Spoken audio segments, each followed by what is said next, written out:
What are some terms or words that come to mind when you think about sex work? Sex work. Sex work. Sex work. Swipe right on sexual health. How much do you know about sex? In this series, we're exploring essential sexual and reproductive health terms we believe everyone should know.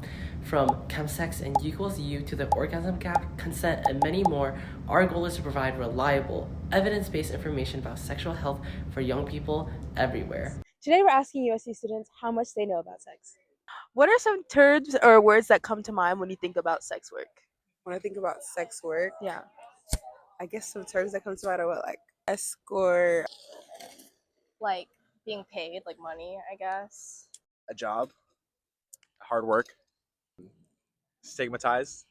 Anyone can do it, male, female, intersex, but yeah, they exchange their body for something else. The definition of sex work is receiving money or goods in exchange for consensual sex. This is between two consenting adults and does not involve coercion or trafficking. Okay, we're gonna be playing a quick game of fact or fiction regarding sex work. I'm gonna say a sentence. You're gonna say either fact or fiction. First sentence. Sex work and sex trafficking are the same thing. Fact or fiction? Fiction. Fiction. Sex work involves consensual adult participation, while trafficking involves coercion and exploitation. Decriminalizing sex work can improve safety for workers. Fact or fiction? Fact. Fact. About the differences between legalization and decriminalization. There are two very different models, but they're often confused or conflated. Legalization is where a government introduces specific laws and regulations that allow certain forms of sex work to take place under controlled conditions.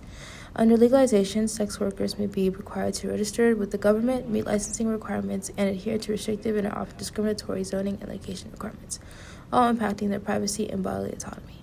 Briefly summarized, legalization can turn sex work into a special form of work that is heavily monitored and controlled by the state. It can also lead to marginalization and othering. Decriminalization refers to the removal of all laws and regulations that criminalize and or penalize various aspects of sex work. Unlike legalization, no new regulations or restrictions around the sex industry are created. The decriminalization of sex work strictly applies to activities between consenting adults, meaning 18 and older. This is preferred by many sex workers and advocates for many reasons, including, under decriminalization, sex workers can be seen as any form of employees that grant sex workers access to the same labor rights and protections that workers in other industries receive. Sex workers have access to justice and legal redress, and those who have experienced discrimination, violence, or abuse can report these incidents without fear of repercussions. It's also been shown to significantly reduce STI transmission and improve public health outcomes, since it removes legal barriers for sex workers to seek out reproductive health care and empowers sex workers to make decisions about their own health. And finally, it can reduce the risk of human trafficking, as sex workers better advocate for their own health and safety, organize as a community, and collaborate with other movements. Sex work includes being a sugar baby, escorting, online content creation, and adult entertainment. Fact. It's a fact. That is a fact. Yeah. Sex work is an umbrella term that includes various forms. Stay tuned for another episode on Swipe Right on Sexual Health.